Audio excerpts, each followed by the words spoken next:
Olá pessoal, tudo bem? Meu nome é Thiago Prux, eu sou um dos sócios aqui da Capitalismo, que é uma empresa de análise e recomendações de investimentos, e como é tradicional aos domingos, vamos fazer mais um Ações para ficar de olho essa semana, onde nós trazemos os principais destaques dos últimos dias e também aqueles ativos que podem ter uma movimentação diferenciada nos próximos. Lembro sempre que eu trago informações de mercado e do nosso setor de análise. Já deixo claro o convite para quem não é inscrito aí se inscrever no canal e para quem gostar do vídeo dar um like e compartilhar, né? E lembro também, para quem é cliente da Capitalismo, que diariamente a gente faz um vídeo no final do dia falando, né, dos principais destaques e também bastante aí sobre as nossas recomendações, e que no dia 1º, quinta-feira, a gente vai ter a live, né, falando sobre o guia de oportunidades para o mês de setembro, que vai ser publicado, como é tradicionalmente, no último dia útil de cada mês, no próximo dia 31, referente às nossas recomendações aí de longo prazo, tá? Vindo direto aqui, né, pessoal, para os destaques de política, economia, né? Essa semana começa a se intensificar a corrida eleitoral aqui no Brasil, inclusive hoje tem debate, né? A gente vai falar a respeito disso aí nos próximos meses. E os destaques econômicos, né, da última semana. Nós tivemos a China cortando taxa básica de juros de empréstimos, né? A China teve uma desaceleração um pouco mais acentuada, até porque eles fizeram novos lockdowns aí em função da questão do Covid. No Brasil, aqui nós tivemos o IPCA 15, que é a prévia do IPCA, marcando deflação no mês de agosto, recuou 0,73%. Se esperava um pouco mais, né, de deflação, a gente esperava lá na casa de 1%. A gente já comentou algumas vezes que isso é bom, claro, traz um alívio no curto prazo, mas que ainda é muito ligado à questão por causa dos impostos, né, que foram reduzidos de ICM, basicamente energia e combustíveis. Obviamente isso também traz um respiro maior em toda a cadeia, já que diminui energia, diminui combustíveis. Isso acaba ajudando, apesar dos alimentos ainda a gente ter visto uma alta, né? Então, quando vier o IPCA, o oficial, né, a gente vai acabar tendo o segundo mês aí de deflação, o que é positivo, tá?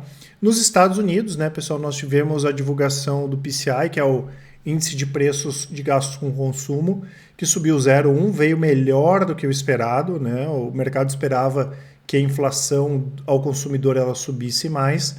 Porém, né, a alegria durou pouco. O Jerome Powell fez um discurso em torno aí de 10 minutos no Jackson Hole, que é um evento lá que reúne os principais banqueiros centrais do mundo, e ele comentou que eles vão continuar combatendo a inflação mesmo que a economia sofra, né? Nada diferente, né, pessoal, do que já vinha sendo esperado, vamos dizer assim, né?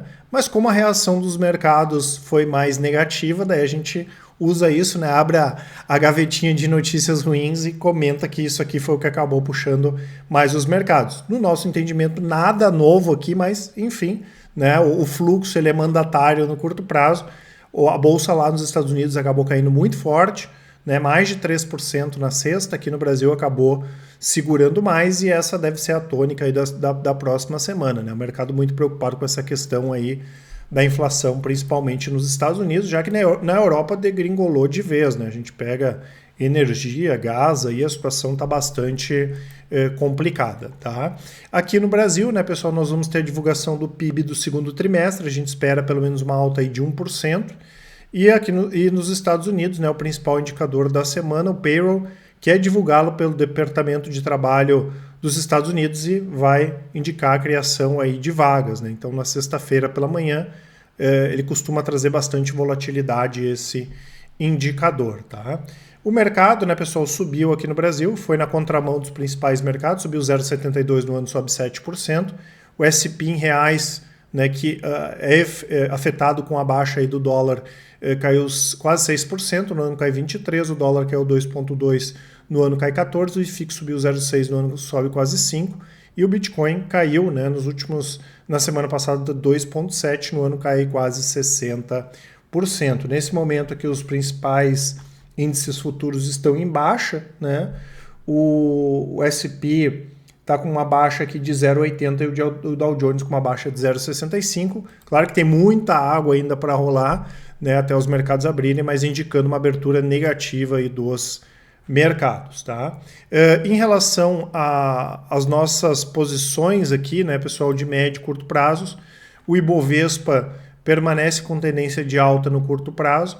No médio prazo está nessa tendência baixista, esse aqui é o gráfico semanal. Vamos ver se o Ibovespa tem força para pelo menos encostar aqui nessa linha superior ali do canal de baixa. O dólar está lateral, né? Quando a gente olha no médio prazo, é o mesmo preço que bateu no início do mês, é o mesmo preço que bateu em junho, é o mesmo preço que bateu em maio, é o mesmo preço que bateu em março, lateral, com uma tendência de baixa aqui no curto prazo, né? O ponto mais importante para baixo é a casa aqui dos 4,77. E o IVVB, que é o SP em reais, ainda está em tendência de alta no médio prazo, mas no curto prazo com a baixa da semana passada que acabou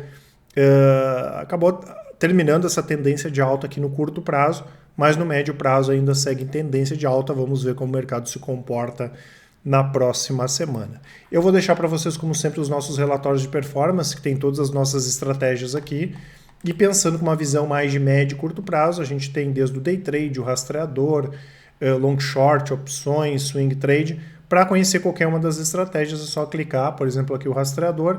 Vai ter um vídeo explicativo da estratégia, vai ter um texto explicando sobre a estratégia e tem os resultados históricos aqui para vocês darem uma olhada, né? Óbvio, como eu falo sempre, nem tudo vai dar ganho sempre, mas, né, a Capitaliza é uma das poucas, se não a única casa de análise que divulga resultados dessa forma, e o nosso cliente ele tem acesso a todas as nossas recomendações, tem acesso histórico a tudo. A gente sempre trabalhou dessa forma transparente, além de trabalhar de forma independente, né, de forma transparente também. Então todo mundo consegue ver antes, né, a volatilidade de cada uma das estratégias, e vou deixar também esse cupom, o investidor, que dá até 30% de desconto na assinatura completa e que tem todas as nossas estratégias de longo prazo, médio prazo, enfim. O cupom já está aplicado aqui na descrição, é só vocês darem uma olhada. Vindo direto aqui para os principais destaques de alta e de baixa, nós não tivemos muita coisa relevante sobre esses ativos, né? Coisa de mercado também, as ações podem cair sem efetivamente ter alguma notícia ruim, da mesma forma que pode subir sem ter efetivamente uma notícia boa, tá? E nós tivemos aqui como principal destaque, né, o IRB, que teve baixa aí de 10,4, ele confirmou o que também não dá para dizer que não era esperado, né, o processo aí de emissão de ações para fazer esse reforço de capital, né? A gente lembra que a precificação vai sair na quarta-feira, né, e a operação está limitada a 1.2 bi, tá? Inclusive, na semana passada a gente escreveu um relatório para os clientes falando sobre essa questão aqui da oferta. Então, quarta-feira sai o valor aí do book building, né, que é o quanto as ações vão sair no mercado. Tivemos aqui Twitter com baixa, Springs, Netflix, né, os BDRs, e Ezetec, né, com uma baixa de 7,7, também nada representativo, ou alguma coisa específica da empresa, até o setor deu uma bela recuperada, né, pessoal? Alguns indicadores aí, os melhores dos últimos 7, 8 anos, inclusive o setor está contratando muito bem. É muito cedo para a gente dizer que vai ter uma retomada consistente, mas como a gente teve o final do ano não foi bom e o primeiro semestre foi terrível, né, em função dessa questão da inflação, dos juros, a gente viu uma melhorada agora. É muito cedo para dizer que é uma guinada, que isso aí vai ser consistente, mas obviamente é positivo, né? O setor de construção é bastante representativo para a economia. Além disso, nós tivemos outras ações aqui que caíram, mas não caíram tanto, como o Vale, né, as empresas papeleiras, tá, que também acabaram sofrendo mais, né? A gente teve alguns bancos de investimento cortando recomendações para essas empresas ligadas a commodities e trouxe essa pressão aí no curto prazo. Destaques de alta, né, pessoal? Americanas foi o principal destaque. A empresa, a gente já tinha comentado na outra semana que ela vai trazer o Sérgio Rial, que é um cara fantástico, né? Ele era presidente, ele também é membro do conselho da Fibra, do Vibra, desculpa. Foi presidente do Santander, foi um cara que revolucionou o banco aqui no Brasil. As ações subiram quase 40% na última semana, Magalu também, e é um setor que está bastante achatado, né? Então, para subir 20%, 30%, considerando as baixas de 70%, 80% dos últimos trimestres, né? Mas é mais fácil, vamos dizer assim. Tivemos a Alpargatas, que caiu forte também aí nos últimos trimestres, né? O que a gente teve, na verdade, foi um evento, né, que o Roberto Funari, que é o CEO da empresa, comentou que as vendas estão muito fortes no segundo semestre e, além disso, a empresa vai continuar crescendo, vai continuar investindo aí para crescer no exterior, mas fato relevante mesmo, nós não tivemos nada, tá? E Banco Inter, né, uma alta aí de 14,6%, o Nubank também subiu bem. O Banco Inter, nada específico aqui em relação ao banco, a gente já tinha comentado que ele tinha divulgado bons resultados, e eu lembro, né, que segunda-feira os BDRs vão passar para o nível 2 da B3 e vão mudar o ticker. Não vai ser mais INBR 31, vai mudar para INBR 32. E tivemos aqui PetroRio também subindo bem, quase 11%. A empresa anunciou que foi retomada a produção no campo de Frade, que estava suspensa desde o dia 15 de agosto em função de uma avaria que ocorreu lá. E além disso, saiu na coluna do Lauro Jardim a possibilidade de PetroRio comprar Domo. Tá? A gente entende que é bem possível que isso aconteça, mas primeiro a empresa deve receber aqui os créditos tributários aí que estão a ponto de ser validados aí pela Receita Federal, né? Foi um dos destaques aí de alta, tá? Em relação a dividendos, né, pessoal, ativos aqui com Datacom, né? Então a DataX é sempre um dia posterior a essa Datacom, essa semana Porto Seguro, Kepler, Lave dia 30, Telefônica 31, Camil, que a gente já vai comentar mais um pouquinho, dia 1º, Banco do Brasil anunciou novo pagamento dia 12, e M Dias, né, que tem o pagamento trimestral aí dia 16/9. Falando sobre as nossas recomendações de longo prazo, né, pessoal, a gente tem desde carteira de cripto, renda fixa, carteira de fundos de ações, carteiras diversificadas, que são como carteiras multimercado, que tem renda fixa, renda variável, fundo imobiliário, né? Quem tem conta em corretora normalmente tem essas carteiras mais multimercado, carteira de FIIs, a carteira internacional e as principais carteiras de ações, né? Nossa carteira internacional é mais nova, ela foi criada em 2020, e as outras carteiras, a Thiago Prux, que é uma carteira global, Micro Small Caps, Dividendo e Top Crescimento, são as mais antigas, criadas em julho de 2017. A gente está bem posicionado, tá, pessoal? A gente fez alguns ajustes, principalmente em novembro e outubro do ano passado, já fez mais alguns pequenos ajustes aí nos últimos meses, mas não são carteiras de giro. As nossas estratégias de médio e curto prazo que eu mostrei antes, o investidor tem que disponibilizar 10 minutos por dia. Aqui com 10 minutos por mês, tranquilamente o investidor consegue acompanhar e todas elas têm ótimos desempenhos em relação ao Ibovespa. Vou pegar a carteira Micro Small Caps, por exemplo. É uma carteira que ela está aqui com desempenho esse ano de 10%, né? Nos últimos 12 meses 16%. Aqui tem o ano a ano desde 2018. E aqui o retorno histórico em relação ao Ibovespa e o Small, que é o Ibovespa das Small Caps, e vocês vão perceber que todas as nossas estratégias, né, estão com desempenho superior. É o que eu comento sempre, tá, pessoal? Eu gosto muito de enfatizar em relação a isso. Vai ter erro, vai ter baixa, mas no longo prazo a gente tem entregado resultados e o que importa é justamente entregar resultados, né? Afinal disso, esse é o fim aqui da nossa, é o objetivo final da Capitalizo, tá? As informações vão estar todas aqui na descrição, como eu comentei. Trazendo aqui mais destaques, né, pessoal? A Randon anunciou receita líquida de 954 milhões no mês de julho, crescimento de quase 17% em relação ao mesmo período do ano passado, e que já era um período que tinha sido espetacular, né? Então, mesmo considerando essa base elevada, a Randon está trazendo mais 17% de retorno, de retorno de receita superior, e foi o que a gente já comentou algumas vezes, tá? Se a inflação não atrapalhar, é possível, né, que na última linha lá o lucro líquido da Randon seja bom esse ano e também o ano que vem, até porque em termos de pedido a empresa não está com a menor dificuldade. Temos aqui a Oi, né, pessoal? Nós tivemos na semana passada o leilão da parte de telefonia fixa, né, a Highline Brasil, que já tinha levado ano retrasado, né, algumas torres, levou novamente 8.000 torres, 1,7 bi, é mais uma venda importante aí para que a Oi dê mais um passo, acaba dando mais um passo para sair da recuperação judicial. Tivemos aqui BB Seguridade fazendo um acordo com o Banco do Nordeste para distribuição e para comercialização de títulos de capitalização. O Banco do Nordeste ele atua em todo o Brasil, mas é muito forte no Nordeste, né, pelo prazo aí de 5 anos. Tá? E a gente já viu alguns movimentos bem interessantes da BB Seguridade, né, para atuar também fora desse habitat, desse ambiente aí do Banco do Brasil. Né? Então é importante. O Banco do Nordeste hoje tem 290 pontos de atendimento e 4,3 milhões de clientes, tá? A BB Seguridade vai continuar divulgando bons resultados, possivelmente até o final do ano. A Camil, né, pessoal, anunciou a aquisição da Mabel, que pertencia à PepsiCo, né? E também anunciou o licenciamento para a marca Toddy na parte de biscoitos, né, de cookies, por 10 anos, tá? Eles, no primeiro momento, não tinham passado o valor da aquisição, depois eles acabaram anunciando, vai dar em torno aí de 200 milhões de reais, tá? É uma pichincha, né? Só em termos de ativo e de marca já valeria esses 200 milhões, até porque a PepsiCo deixou as empresas, entre aspas, um pouco abandonadas.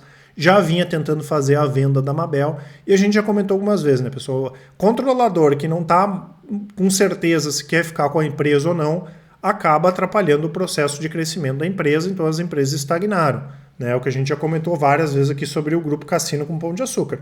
Enquanto eles estiverem lá não querendo ficar, o negócio só vai se depreciando. Né? Então a gente achou positivo essa compra aqui da Camil, que tem tudo para ajustar bem.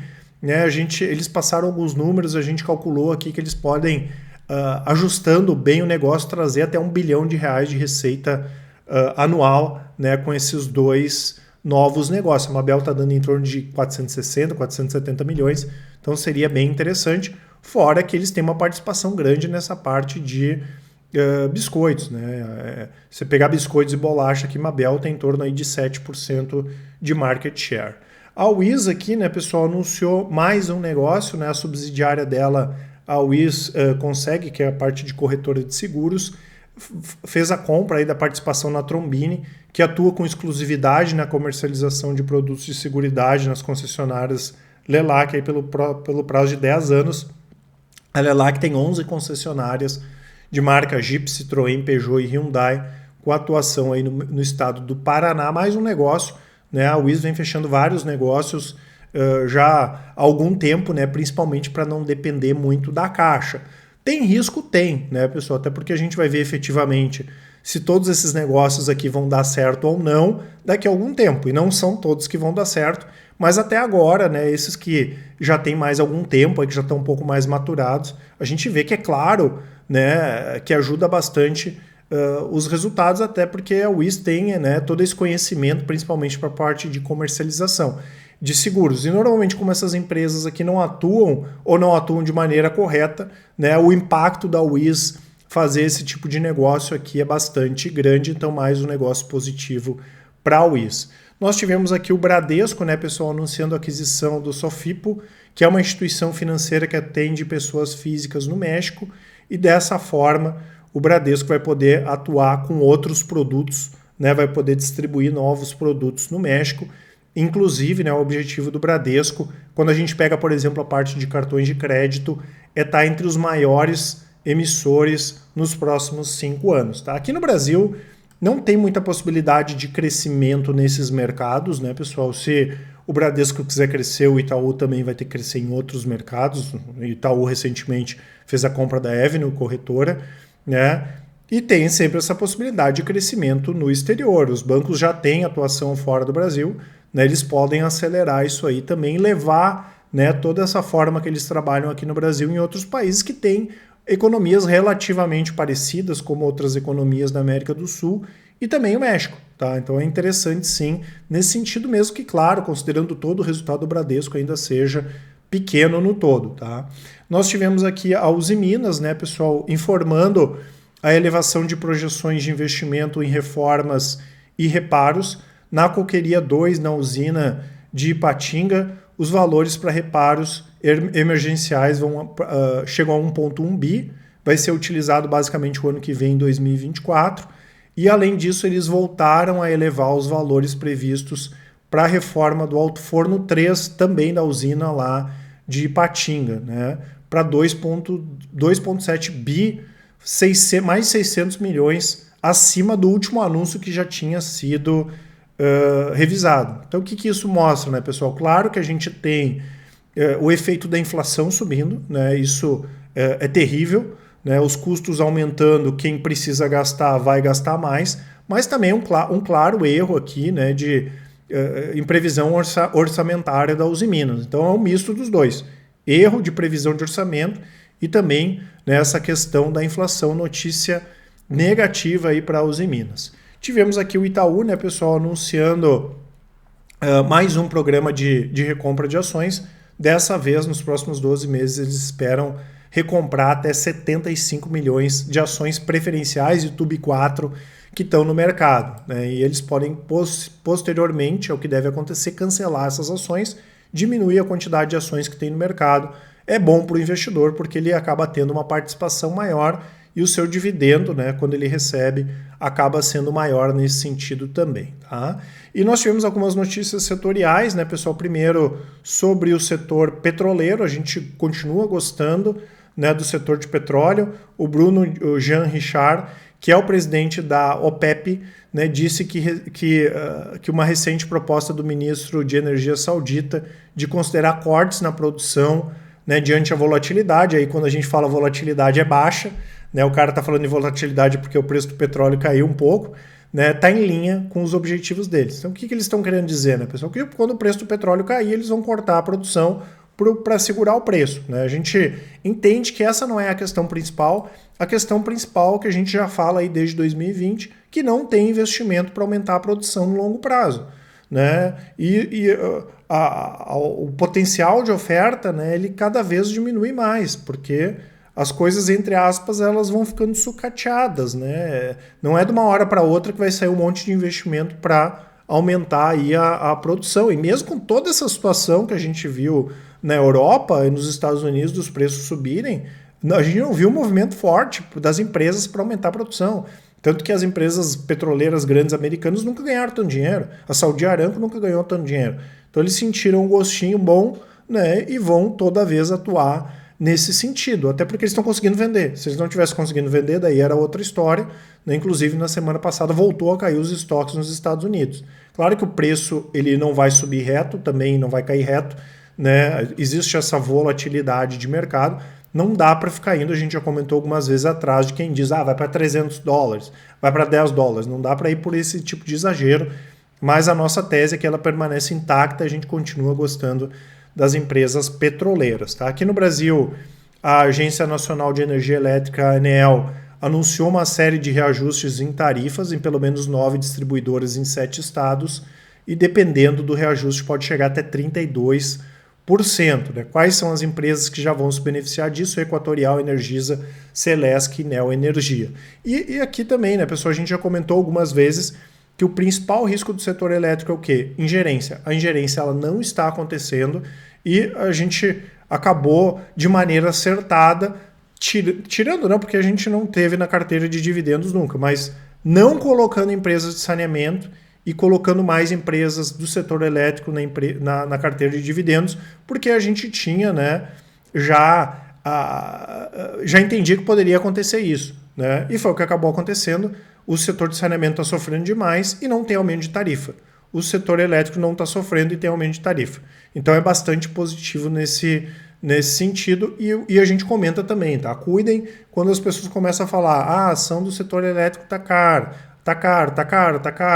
né? Porque subiu 20%, 30%. Por favor, tá cheio de empresa boa, né? É o setor que pode sofrer, principalmente se tiver algum tipo de ingerência, mas o momento continua excelente e tem muito ativo barato e bom, né? Empresa boa, empresa barata aí para a gente comprar. Tanto que na nossa carteira de dividendos tem 5 empresas do setor elétrico. Não é só o setor elétrico, mas é um setor que, vamos dizer assim, ele faz a base sólida da carteira, tá? E o setor de shoppings, né, pessoal? Mais uma vez aí anunciando bons resultados. O Dia dos Pais aí desse ano vendeu quase 11% acima do ano passado, né? Quando a gente faz essa comparação anual, positivo, né? E é outro setor que as ações responderam muito pouco, setor que está muito barato e tem boas possibilidades, não só em ações, mas em fundos imobiliários. Fundos imobiliários deu uma subidinha agora, mas tem muita coisa interessante aqui no segmento de shopping centers. Não esqueçam de aproveitar a nossa promoção, como eu falei, todas as informações aqui na descrição do vídeo, né? Qualquer dúvida que vocês tiverem, a gente está à disposição por e-mail, por WhatsApp, né? Que é só chamar lá que com certeza o pessoal do atendimento vai auxiliar a todos. Um grande abraço, uma ótima semana e ótimos investimentos. Até mais!